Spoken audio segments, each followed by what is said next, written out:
വേദിയിലും സദസ്സിലുമുള്ള വിശിഷ്ട വ്യക്തികളെ, പ്രിയമുള്ളവരെ, സമസ്ത കേരള സുന്നി യുവജന സംഘത്തിൻ്റെ ആഭിമുഖ്യത്തിൽ സംഘടിപ്പിക്കുന്ന സുന്നി യുവജന സമ്മേളനത്തിൻ്റെ ഭാഗമായുള്ള പരിപാടിയാണിത്. പൗരാവകാശ സമ്മേളനമാണ് ഇന്നിവിടെ നടക്കുന്നത്. നമ്മുടെ കേരള സുന്നി യുവജന സംഘം 70 വർഷത്തെ പാരമ്പര്യമുള്ള സംഘടനയാണ് എന്ന് നമുക്കറിയാം.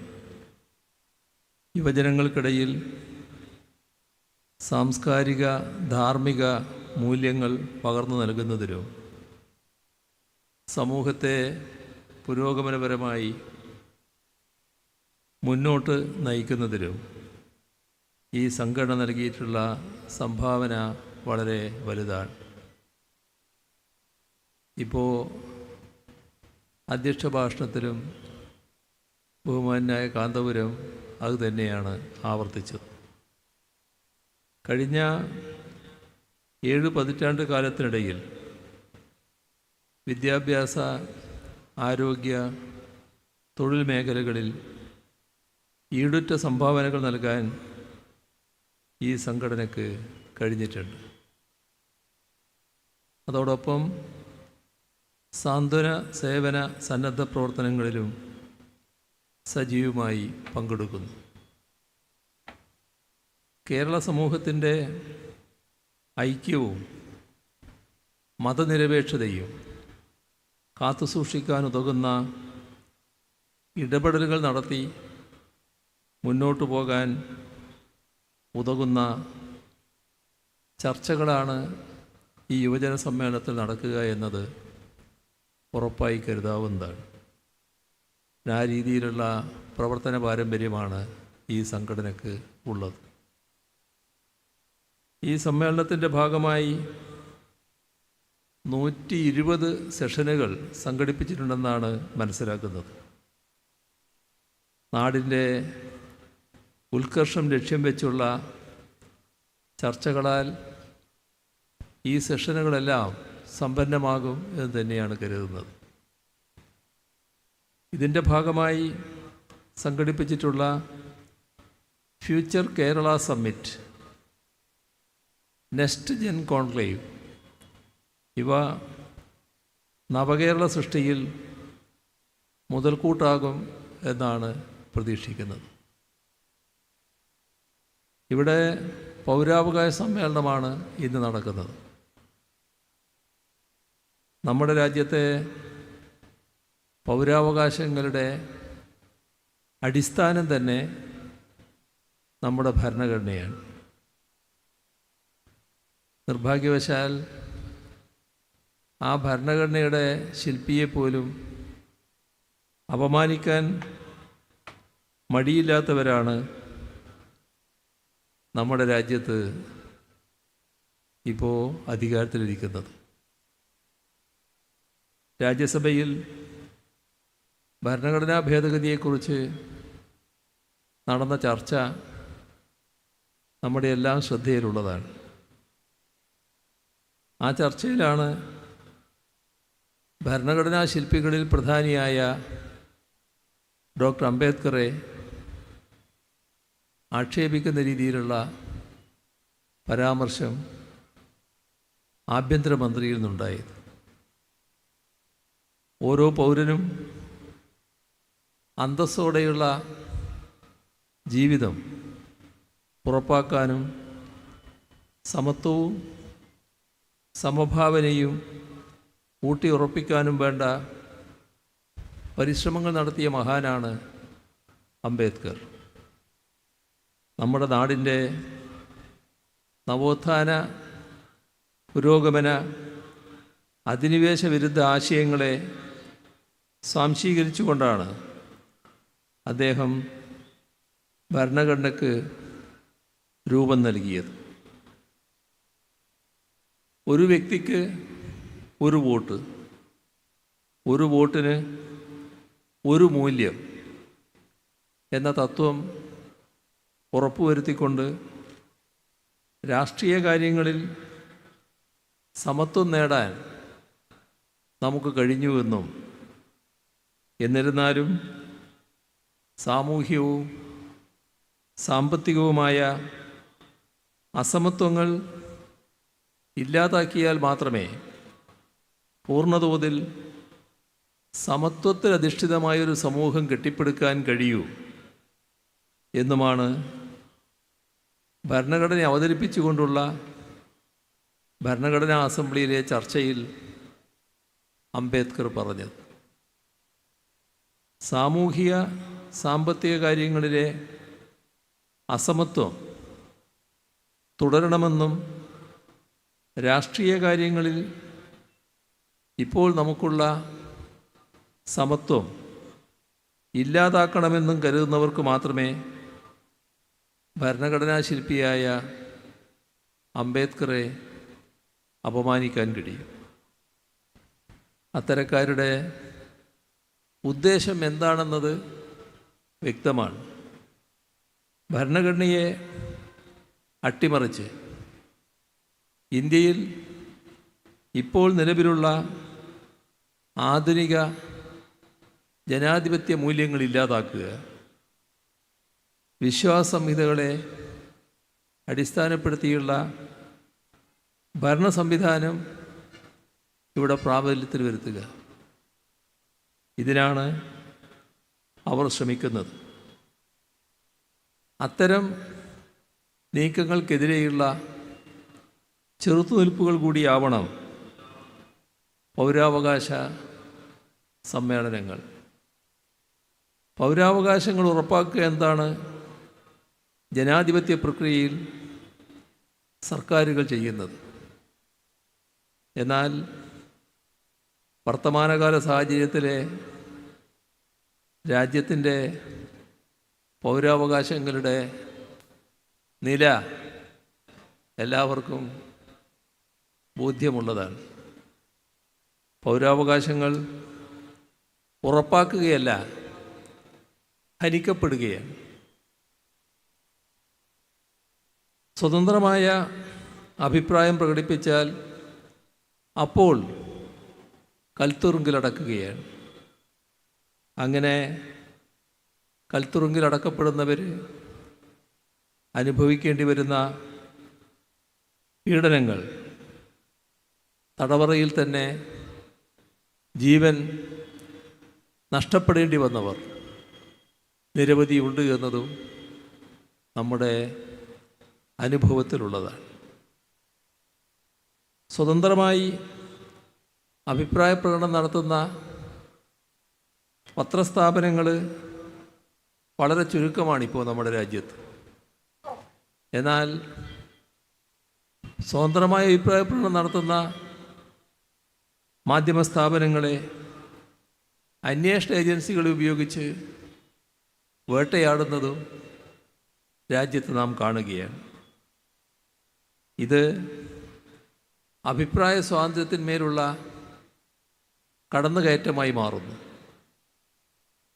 കേന്ദ്ര ഏജൻസികൾ മാത്രമല്ല, കേന്ദ്ര ഏജൻസികൾക്ക് പുറമെ സംഘപരിവാർ നേതൃത്വം നൽകുന്ന അവരുടേതായ ഗൂണ്ടാ സ്ക്വാഡുകളുണ്ട്. അവർ സ്വതന്ത്ര ചിന്തകരെയും വിമർശകരെയും വേട്ടയാടുന്നതും രാജ്യത്തിൻ്റെ പല ഭാഗങ്ങളിൽ നാം കാണുന്നു. ഗൗരി ലങ്കേഷ്, ഗോവിന്ദ് പൻസാര, എം കൽബുർഗി, അവരുടെയെല്ലാം അനുഭവം നമ്മുടെ രാജ്യത്തിനാകെ അറിവുള്ളതാണ്. നിയമത്തിന് മുന്നിൽ എല്ലാവരും സമന്മാരാണ്. ഇതാണ് സാധാരണ നാം പറയാറുള്ളത്. ആ സമത്വം ഉറപ്പാക്കാൻ നമുക്ക് എത്രമാത്രം കഴിയുന്നുണ്ട് എന്നത് പരിശോധിക്കപ്പെടേണ്ടതല്ലേ. ഭൂരിപക്ഷത്തിൻ്റെ തീരുമാനങ്ങളനുസരിച്ച് ന്യൂനപക്ഷങ്ങൾ ജീവിച്ചു കൊള്ളണമെന്ന് ഒരു ജഡ്ജി തന്നെ പറഞ്ഞത് ഈ അടുത്ത കാലത്താണ്. അതിനു പുറമെയാണ് രാജ്യത്തുണ്ടാകുന്ന അങ്ങേയറ്റം വിവേചനപരമായ ചില നിയമനിർമ്മാണങ്ങൾ. ചൂഷണങ്ങൾക്കെതിരെ നിലകൊള്ളാനുള്ള അവകാശമുണ്ട് എന്നിരിക്കെ തന്നെ ചൂഷണത്തിനെതിരെ നിലകൊള്ളുന്ന കർഷകരെ, തൊഴിലാളികളെ, മറ്റ് ജനവിഭാഗങ്ങളെ ക്രൂരമായി അടിച്ചമർത്തുന്നു, കൊലപ്പെടുത്തുന്നു. തൊഴിലാളിയെ യഥേഷ്ടം തൊഴിലെടുപ്പിക്കുന്നതിന് തൊഴിലുടമയ്ക്ക് അവകാശം നൽകുന്ന നിയമനിർമ്മാണമാണ് രാജ്യത്ത് നടന്നിട്ടുള്ളത്. വളരെ ക്രൂരമായ നില നേരത്തെ ഉണ്ടായിരുന്നു.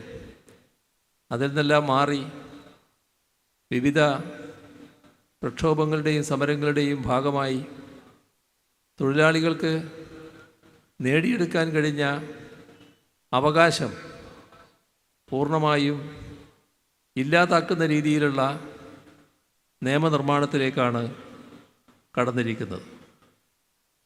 തൊഴിൽ സമയം 14 മണിക്കൂറാക്കി വർദ്ധിപ്പിക്കണമെന്ന് അടുത്ത കാലത്ത് ഒരു സംസ്ഥാന സർക്കാർ ആവശ്യപ്പെട്ടതും നാം കേട്ടതാണ്. ഇപ്പോൾ ചൂഷണങ്ങൾക്കെതിരെ നിലകൊള്ളാനുള്ള അവകാശം ഉറപ്പാക്കുന്ന ഭരണഘടന തൊട്ട് പ്രതിജ്ഞ ചെയ്താണ് സർക്കാരുകൾ അധികാരത്തിലിരിക്കുന്നത്. ആ സർക്കാരുകൾ തന്നെ ചൂഷണങ്ങൾക്ക് വഴി തുറക്കുന്നു എന്ന് വന്നാൽ അത് ഗൗരവത്തോടെ നാം കാണേണ്ടതുണ്ട്. മതവിശ്വാസ സ്വാതന്ത്ര്യം, ഏത് മതത്തിലും വിശ്വസിക്കാനുള്ള സ്വാതന്ത്ര്യം, അതിനുള്ള അവകാശം നമ്മുടെ രാജ്യത്തുണ്ട്. എല്ലാവർക്കും അവരവരുടെ വിശ്വാസം മുന്നോട്ട് കൊണ്ടുപോകുന്നതിനുള്ള സാഹചര്യം നമ്മുടെ രാജ്യത്ത് നിലവിലുണ്ടോ? ഇതും പരിശോധിക്കപ്പെടേണ്ട കാര്യമാണ്. മതവിശ്വാസം മാത്രമല്ല, ഇഷ്ടമുള്ള ഭക്ഷണം കഴിക്കാൻ, ഇഷ്ടമുള്ള വസ്ത്രം ധരിക്കാൻ, ഇതിനെല്ലാമുള്ള അവകാശം രാജ്യത്തെല്ലായിടവും ഉണ്ടോ? നിയമപരമായി ഉണ്ട്, ഭരണഘടന ഉറപ്പു നൽകുന്നുമുണ്ട്. പക്ഷേ അതിന് ചിലർ, ആ ചിലർ അധികാരത്തിൻ്റെ പിന്തുണ കൂടിയുള്ളവരാണ്. ആ ചിലർ അനുവദിക്കാത്ത നിലയാണുള്ളത്. അതിനെ ചുക്കാൻ പിടിക്കുന്നതോ ഉത്തരവാദപ്പെട്ട സ്ഥാനങ്ങളിലിരിക്കുന്നവർ. വർഗീയ അജണ്ട നടപ്പാക്കാനുള്ള ശ്രമങ്ങളാണ് രാജ്യത്ത് പല ഭാഗങ്ങളിലായി ഉണ്ടായിക്കൊണ്ടിരിക്കുന്നത്. രാജ്യത്തിൻ്റെ ആകെ ചിത്രം നോക്കിയാൽ ഇതൊരു ഭയാനകമായ അവസ്ഥയിലേക്ക് മാറിക്കൊണ്ടിരിക്കുന്നു എന്ന് കാണാൻ നമുക്ക് കഴിയും. വർഗീയത ആളിക്കത്തിക്കാനും അതിൻ്റെ പേരിൽ മനുഷ്യരെ നിഷ്കരുണം കൊന്നു തള്ളാനും വർദ്ധിത വീര്യത്തോടെയാണ് സംഘപരിവാർ ശക്തികൾ മുന്നോട്ട് വരുന്നത്. ഹരിയാനയിലും മധ്യപ്രദേശിലും മഹാരാഷ്ട്രയിലും ഹിമാചലിലും ഉത്തർപ്രദേശിലുമെല്ലാം പശുവിൻ്റെ പേരിൽ നിരന്തരം ആക്രമണങ്ങൾ അരങ്ങേറുന്നു. അക്രമികളെ സംരക്ഷിക്കുകയും ഇരകളെ കേസിൽ കുടുക്കുകയും ചെയ്യുന്നു. പശുവിൻ്റെ പേരിൽ രാജ്യമാകെ വർഗീയ കലാപം അഴിച്ചുവിടുന്ന അക്രമികൾക്ക് തടയിടാനല്ല ശ്രമിക്കുന്നത്, അവർക്ക് കൂടുതൽ ഊർജം പകരുകയാണ് അവരെ സംരക്ഷിക്കുന്ന ഭരണാധികാരികൾ. സാബിർ എന്ന കുടിയേറ്റ തൊഴിലാളിയെ ഹരിയാനയിൽ വർഗീയവാദികൾ മർദ്ദിച്ചു കൊന്നു. ആര്യൻ മിശ്ര, ആ കുട്ടി ഒരു 12ാം ക്ലാസ് വിദ്യാർത്ഥിയാണ്. ആ വിദ്യാർത്ഥിയാണ് ഗോസംരക്ഷകർ വെടിവെച്ച് കൊന്നത്. ഗോസംരക്ഷണത്തിൻ്റെ പേരിലുള്ള കൊലപാതകങ്ങൾ കഴിഞ്ഞൊരു ദശാബ്ദമായി ഇന്ത്യയിൽ നിരന്തരം നടക്കുകയാണ്. 2015 ഉത്തർപ്രദേശിൽ 45-കാരനായ മുഹമ്മദ് തക്ലാക്കിനെ വധിച്ചത്.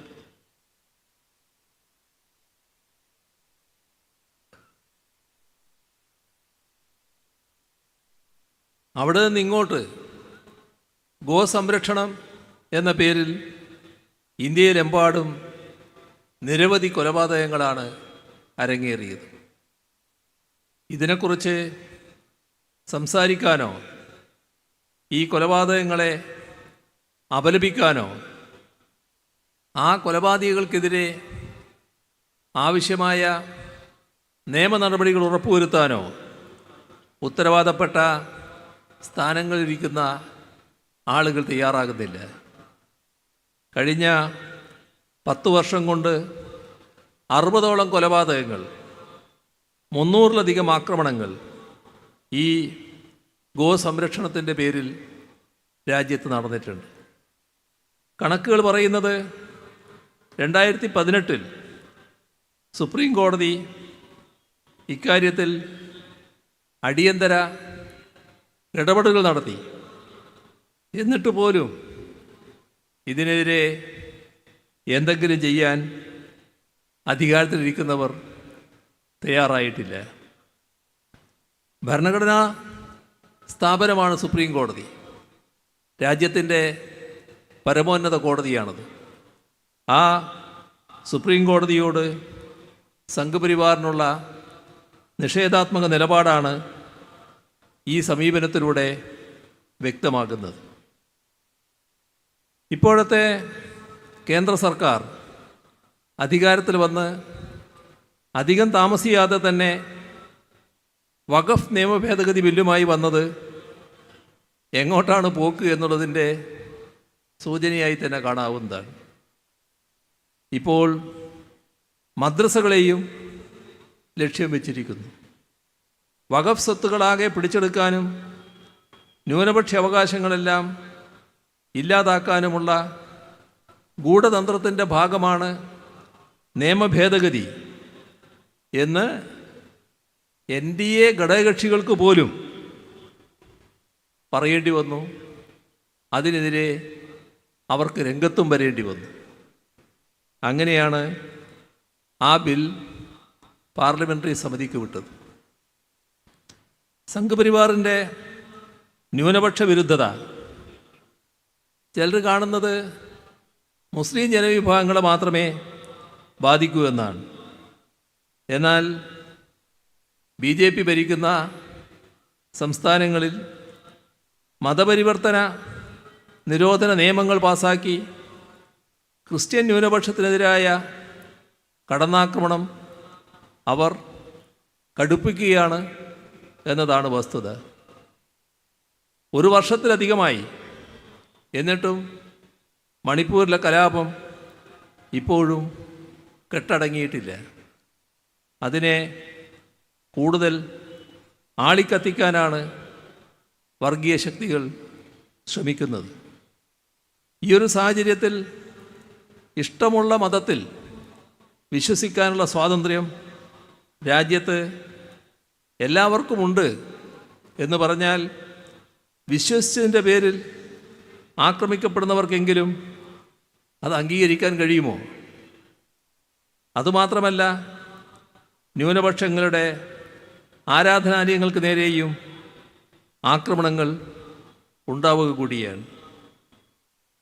ഇവിടെ വ്യാപകമായി അത്തരം നീക്കങ്ങൾ ശക്തിപ്പെടുത്തുന്ന നിലയാണ് രാജ്യത്താകെ കാണുന്നത്.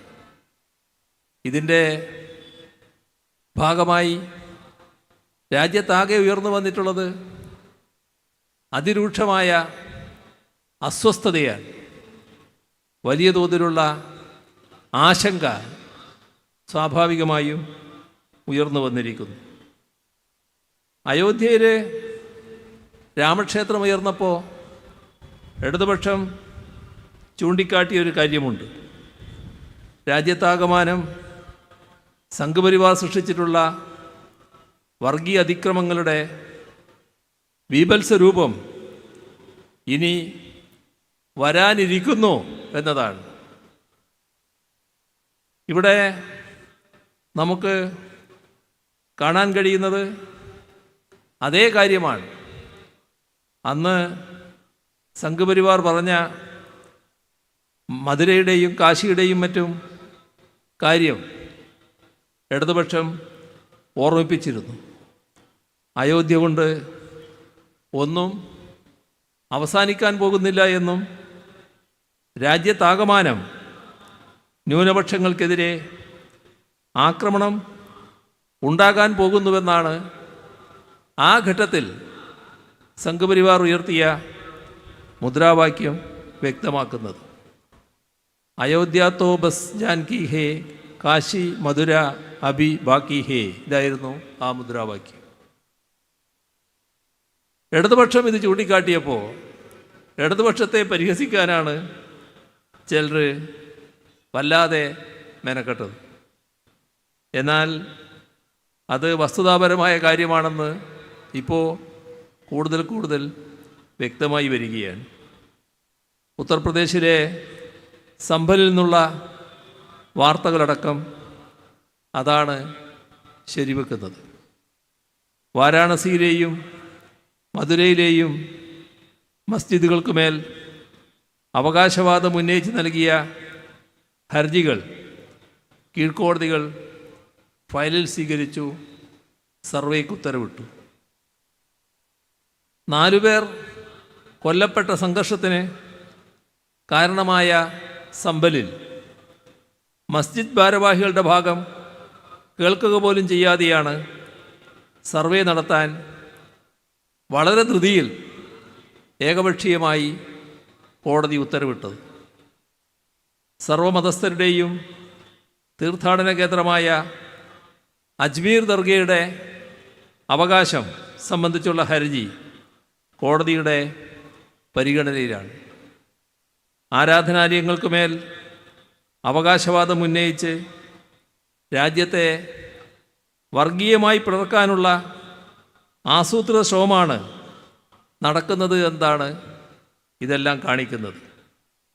ആരാധനാലയങ്ങളുടെ മതസ്വഭാവം 1947 ആഗസ്റ്റ് 15 എന്തായിരുന്നോ, അതായത് നമ്മൾ സ്വാതന്ത്ര്യം നേടുമ്പോൾ എന്തായിരുന്നോ ഓരോ ആരാധനാലയത്തിൻ്റെയും അവസ്ഥ, അത് നിലനിർത്തണമെന്ന് അനുശാസിക്കുന്ന 1991 ആരാധനാലയ സംരക്ഷണ നിയമം നിലനിർത്തേണ്ടതും ഫലപ്രദമായി നടപ്പാക്കേണ്ടതും ജനാധിപത്യത്തിനും മതനിരപേക്ഷതയ്ക്കും അനിവാര്യമാണ്. അല്ലെങ്കിൽ തോന്നലുകളുടെ ഭാഗമായുള്ള ആവശ്യങ്ങൾ വർഗീയ സംഘർഷം വളർത്തിയെടുക്കുന്ന ഹീനമായ ഉദ്ദേശത്തോടെ ആവർത്തിച്ചു എന്ന് വരും. ഈ സാഹചര്യത്തിലാണ് 1991 ആരാധനാലയ സംരക്ഷണ നിയമം ചോദ്യം ചെയ്തുള്ള ഹർജി കോടതിയുടെ മുൻപാകെ ഉള്ളത് നാം ഓർക്കേണ്ടത്. അതിൽ പലരും കക്ഷി ചേർന്നിട്ടുണ്ട്. ഏതായാലും അത്തരമൊരവസ്ഥ നിലനിൽക്കേണ്ടതാണ് എന്ന് കണ്ടതുകൊണ്ട് തന്നെ എൻ്റെ രാഷ്ട്രീയ പാർട്ടിയും ആ കാര്യത്തിൽ കോടതിയിൽ കക്ഷി ചേർന്ന് ആ കേസിൽ വാദം നടത്തുകയാണ്. ഇത്തരത്തിൽ എല്ലാ വിഭാഗങ്ങളുടെയും വിശ്വാസങ്ങൾ നീതിപൂർവമായി സംരക്ഷിക്കാൻ നിലകൊള്ളുക എന്നത് ഏറ്റവും പ്രധാനമാണ്. ഇവിടെ മതത്തെ മറയാക്കി വിദ്വേഷം പടർത്തുന്നവർ, അവർ ആ വഴിക്ക് തന്നെ സഞ്ചരിച്ചു കൊണ്ടിരിക്കുകയാണ്. അപ്പോൾ അവർക്കെതിരെ ഒരു തരത്തിലുള്ള വിട്ടുവീഴ്ചയും ഉണ്ടാകാൻ പാടില്ല. അത്തരക്കാരെ വിമർശിക്കുമ്പോൾ അത് ഏതെങ്കിലും ഒരു വിഭാഗത്തിനെതിരാണ് എന്ന ധാരണ വേണ്ട. ആ വിമർശനം ആ ഉയർത്തുന്ന വർഗീയതയ്ക്കെതിരെയുള്ള വിമർശനമാണ്. ഒരു വിഭാഗം ഉയർത്തുന്ന വർഗീയത പൊതുജനാധിപത്യ പ്രസ്ഥാനം, മതനിരപേക്ഷ പ്രസ്ഥാനങ്ങൾ എതിർത്തു പോവുക തന്നെ വേണം. പക്ഷേ ഒരു കാര്യം ഇതോടൊപ്പം നാം ശ്രദ്ധിക്കേണ്ടതുണ്ട്. നമ്മുടെ രാജ്യത്ത് ഭൂരിപക്ഷ വർഗീയത അനേകം ക്രൂരകൃത്യങ്ങൾ ചെയ്തിട്ടുണ്ട്. അതിനിരയായ ന്യൂനപക്ഷ വിഭാഗങ്ങളുണ്ട്. സ്വാഭാവികമായും അതിൻ്റേതായ പ്രയാസവും ബുദ്ധിമുട്ടും വിഷമവും രോഷവും അമർഷവും എല്ലാം ഉണ്ടാകും. ഇത് ഉണ്ടാകുന്നതിലൊരു തെറ്റുമില്ല. മതനിരപേക്ഷ ചിന്തയുടെ ഭാഗമായി നിന്നുകൊണ്ട് അത്തരം കാര്യങ്ങളെ ചോദ്യം ചെയ്യാനും എതിർക്കാനും നമുക്കെല്ലാം കഴിയേണ്ടതുണ്ട്. പക്ഷേ അതിൽ നിന്ന് മാറി ഈ ഭൂരിപക്ഷ വർഗീയത ചെയ്യുന്ന കാര്യം തന്നെ തങ്ങൾക്കും ചെയ്തുകൂടെ എന്ന് ചിന്തിക്കുന്ന അവസ്ഥ വന്നാൽ അതെവിടെ എത്തും? അതിനെക്കുറിച്ച് ആലോചിക്കേണ്ടതുണ്ട്. ഭൂരിപക്ഷ വർഗീയത ചെയ്യുന്ന ക്രൂരകൃത്യങ്ങൾ ചില ന്യൂനപക്ഷ വർഗീയതയ്ക്ക് വഴിവെച്ചിരിക്കുന്നു എന്നുള്ളത് നമ്മുടെ രാജ്യത്തിൻ്റെ അനുഭവത്തിൽ നമുക്ക് കാണാൻ കഴിയുന്നതാണ്. ഭൂരിപക്ഷ വർഗീയതയെ ന്യൂനപക്ഷ വർഗീയത കൊണ്ട് എതിർക്കാൻ കഴിയുമോ? അങ്ങനെ ഒരു വർഗീയതയെ മറ്റൊരു വർഗീയത ഉപയോഗിച്ച് എതിർക്കാൻ പുറപ്പെട്ടാൽ വർഗീയമായിട്ടുള്ള പ്രശ്നങ്ങൾ അവസാനിക്കില്ല. എപ്പോഴും ന്യൂനപക്ഷങ്ങൾ നേരിടുന്ന പ്രശ്നങ്ങൾ അത് ചോദ്യം ചെയ്യപ്പെടേണ്ടതും എതിർക്കപ്പെടേണ്ടതും തന്നെയാണ്. പക്ഷേ മതനിരപേക്ഷ ജനാധിപത്യ ഇടതുപക്ഷ ചേരിയുടെ ഭാഗമായി നിന്നുകൊണ്ടായിരിക്കണം ആ ചോദ്യം ചെയ്യൽ. അല്ലാതെ മറ്റേ ഭൂരിപക്ഷ വർഗീയത സ്വീകരിക്കുന്ന അതേ സമ്പ്രദായങ്ങൾ സ്വീകരിച്ചുകൊണ്ട് ചോദ്യം ചെയ്യാൻ പുറപ്പെട്ടാൽ അത് ആത്മഹത്യാപരമായിരിക്കും. കാരണം വർഗീയത, രണ്ട് വർഗീയതയും പരസ്പര പൂരകമാണ്. ഭൂരിപക്ഷ വർഗീയത ന്യൂനപക്ഷ വർഗീയത ഉണ്ടാക്കുന്നുവെങ്കിൽ ന്യൂനപക്ഷ വർഗീയത ഭൂരിപക്ഷ വർഗീയതയെ പ്രോത്സാഹിപ്പിക്കുന്ന നിലയാണ് വരിക. രണ്ടും പരസ്പര പൂരകമായിട്ടുള്ളതാണ്. എല്ലാ വർഗീയതയും എതിർത്തു പോകാൻ കഴിയണം. എല്ലാ വർഗീയതയും ചോദ്യം ചെയ്യാനാവണം. വർഗീയമായിട്ടുള്ള ചേരിതിരിവ് നമ്മുടെ രാജ്യത്തിന് ഗുണം ചെയ്യുന്നതല്ല. മതനിരപേക്ഷതയുടെ ഭാഗമായി എല്ലാവർക്കും അണിചേരാൻ കഴിയണം. അതാണ് മതനിരപേക്ഷ ചിന്താഗതിയുടെ ഏറ്റവും പ്രസക്തമായ ഭാഗം എന്ന് നാം കാണണം. ഇവിടെ ഇരുട്ടിനെ ഇരുട്ടുകൊണ്ട് നേരിടാൻ പുറപ്പെട്ടാൽ അതിൻ്റെ ഫലം കൂരിരുട്ട് മാത്രമായിരിക്കും.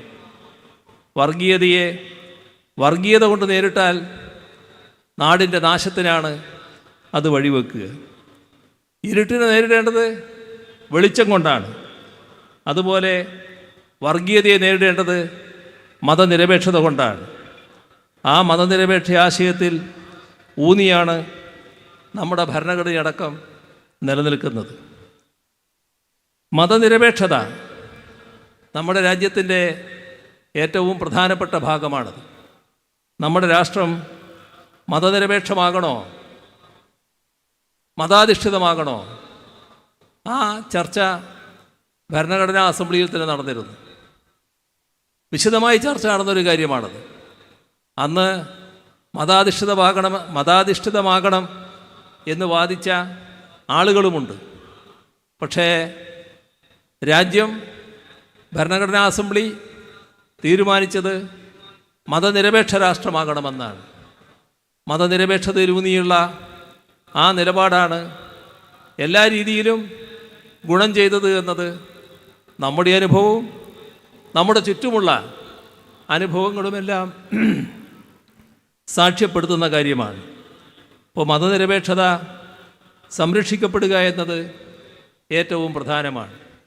അതിന് വർഗീയത അത് എത്ര ചെറിയ അളവിലുള്ളതായാലും അത് വിമർശിക്കപ്പെടുക തന്നെ വേണം.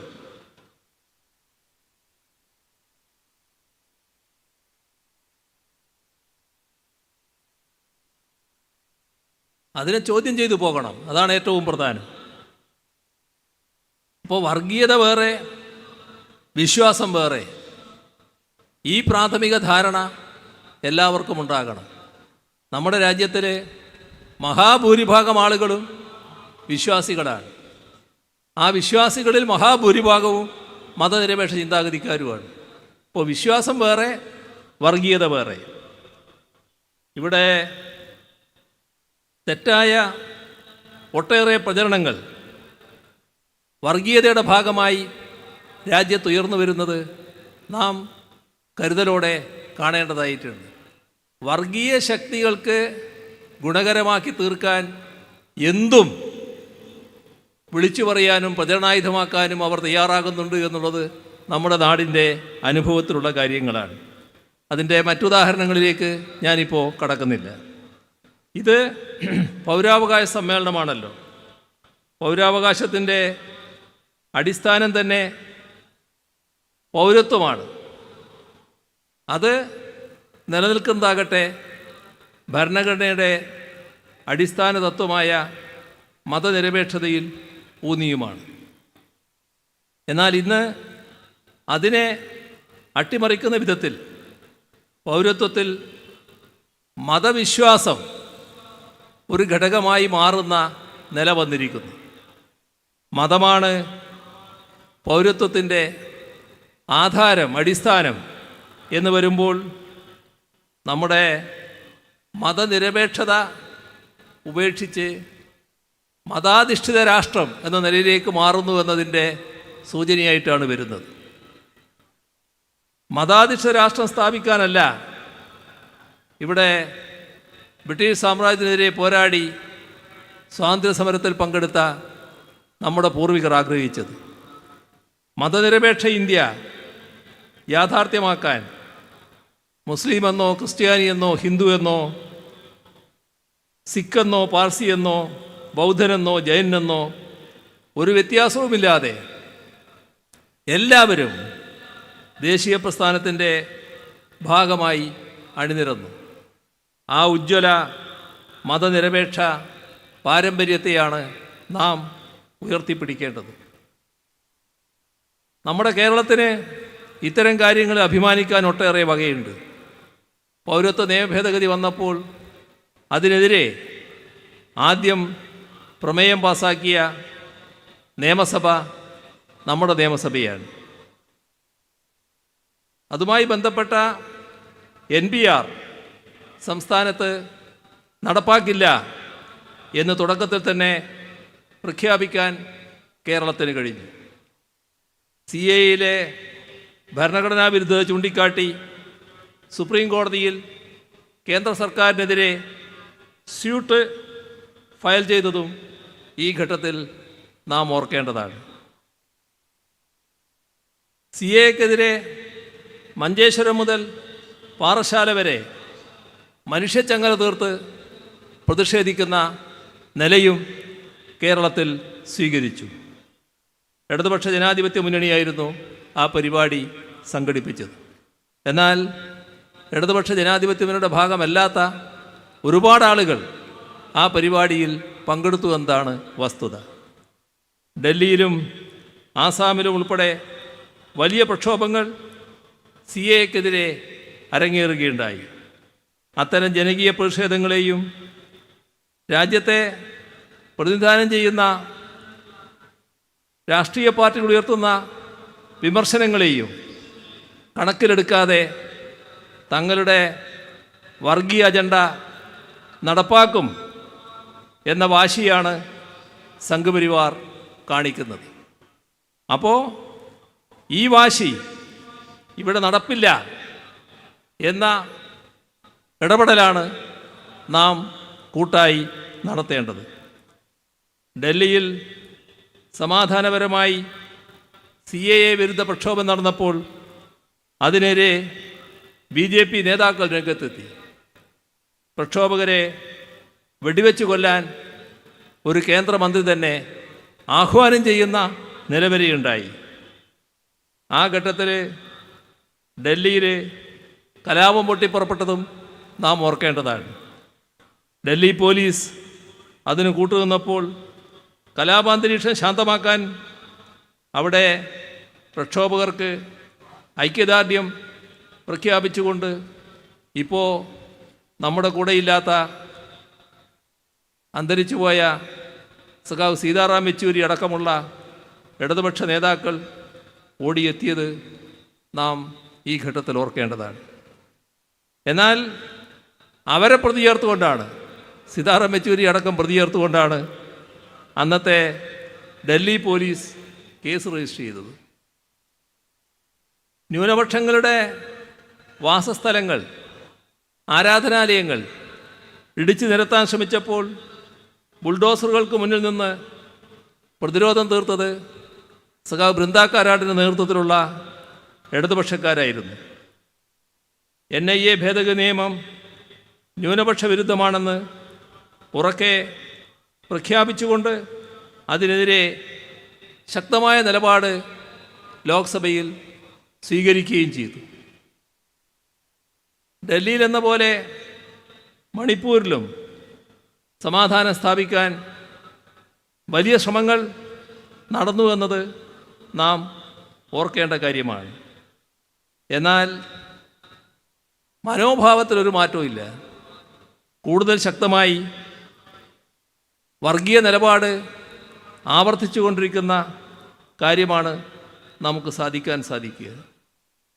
ഇവിടെ CAA വിഷയം വന്നപ്പോൾ രാജ്യത്താകെ ന്യൂനപക്ഷങ്ങളുടെ അവകാശങ്ങൾ ഹനിച്ചുകൊണ്ട് അവരുടെ ആരാധന സ്വാതന്ത്ര്യം പോലും തടസ്സപ്പെടുന്ന നിലയുണ്ടായപ്പോൾ അതിലെല്ലാം ശക്തമായ നിലപാട് സ്വീകരിച്ച് മുന്നോട്ട് പോവുക എന്നതാണ് മതനിരപേക്ഷ ചിന്താഗതിക്കാരെല്ലാം ചെയ്യേണ്ടത്. ആരും ഇത്തരം നീക്കങ്ങളുമായി സമരസപ്പെടുന്ന നില ഉണ്ടാകാതിരിക്കണം. പൗരാവകാശങ്ങൾ സംരക്ഷിക്കാൻ ഏറ്റവും പ്രധാനം സംരക്ഷിക്കപ്പെടേണ്ടത് നമ്മുടെ ഭരണഘടന തന്നെയാണ് എന്ന ബോധ്യം എല്ലാവർക്കും ഉണ്ടാകണം. ഇവിടെ ദേശീയ പ്രസ്ഥാനത്തിൻ്റെയും നമ്മുടെ രാജ്യത്തിൻ്റെ ആകെയുള്ള ഒരുമയുടെയും ഐക്യത്തിൻ്റെയും ഭാഗമായി ഉയർന്നു വന്ന മൂല്യങ്ങൾ, അന്നത്തെ മുദ്രാവാക്യങ്ങൾ, അതെല്ലാം ഭരണഘടനയ്ക്ക് ഊർജമായി മാറിയിട്ടുണ്ട്.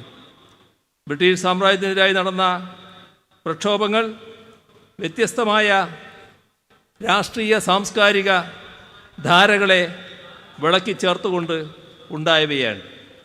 ഈ വൈവിധ്യമാർന്ന ആശയങ്ങളുടെ പുരോഗമനോന്മുഖമായ മാനങ്ങൾ ഉൾക്കൊണ്ടുകൊണ്ടാണ് നമ്മുടെ ഭരണഘടന രൂപപ്പെടുന്നത്. അതിന് രാഷ്ട്രീയ സമരങ്ങൾ ഉയർത്തിയ ആശയങ്ങൾ ഉൾച്ചേർന്നിട്ടുമുണ്ട്. നവോത്ഥാന പ്രസ്ഥാനങ്ങളും പുരോഗമന പ്രസ്ഥാനങ്ങളും ഉയർത്തിയ മൂല്യങ്ങളും ഉൾച്ചേർന്നിട്ടുണ്ട്. ഇത്തരമൊരു ചരിത്ര പശ്ചാത്തലത്തിൽ നിന്ന് വേണം ഭരണഘടനയെ വായിക്കാനും പഠിക്കാനും.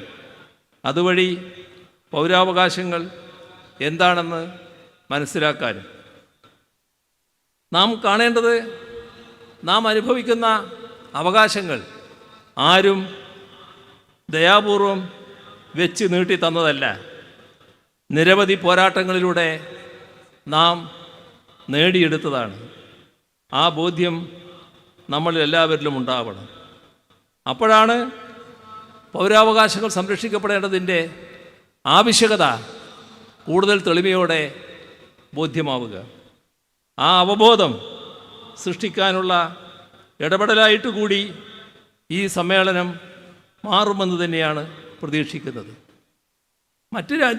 മറ്റ് രാജ്യങ്ങളുടെ ഭരണഘടനയെപ്പോലെ ഇന്ത്യൻ ഭരണഘടന കേവലമായ ഒരു നിയമപ്രമാണം മാത്രമല്ല, അതിനെ വ്യത്യസ്തമാക്കുന്നത് അതിൻ്റെ പരിവർത്തനോന്മുഖമായ സ്വഭാവമാണ്.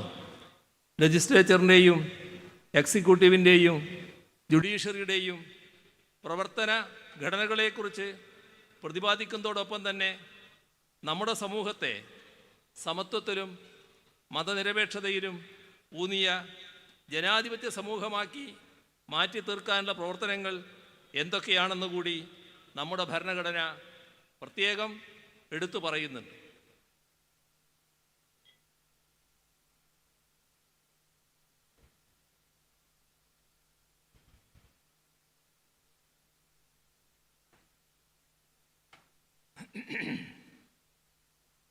ഇതെല്ലാം ഭരണഘടനയിൽ ഉൾച്ചേർക്കുമ്പോൾ ഭരണഘടനാ ശില്പികൾ മനസ്സിൽ കണ്ട ഒരു വസ്തുതയുണ്ട്. ഇത്തരം നേട്ടങ്ങൾ ആർജിക്കാൻ അന്ന് വരെ കഴിയാതിരുന്ന ഒരു സമൂഹമാണ് ഇന്ത്യ. അതിൽ നിന്ന് മുന്നേറി സമത്വവും അവസര തുല്യതയും മതനിരപേക്ഷതയും ഉറപ്പാക്കുന്ന പ്രവർത്തനങ്ങൾ ഏറ്റെടുത്ത് നമുക്കേറെ ദൂരം മുന്നോട്ട് പോകേണ്ടതുണ്ട് എന്നതാണ് ഭരണഘടനാ ശില്പികളുടെ ദീർഘവീക്ഷണം.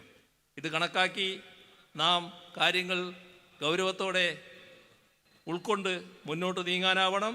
പൗരാവകാശങ്ങൾ ഹരിക്കാൻ ആരെയും അനുവദിക്കില്ല. അതിൻ്റെ അടിസ്ഥാനമായി നിൽക്കുന്ന ഭരണഘടന തകർക്കാൻ ഏത് കൊലക്കൊമ്പൻ വന്നാലും നാം ജനങ്ങൾ അനുവദിക്കില്ല എന്ന ദൃഢനിശ്ചയമായിരിക്കണം നമ്മുടെ ഭാഗത്തുനിന്നുണ്ടാകേണ്ടത് എന്ന് മാത്രം പറഞ്ഞുകൊണ്ട് മറ്റു കൂടുതൽ കാര്യങ്ങളിൽ കടക്കാതെ ഔപചാരികമായി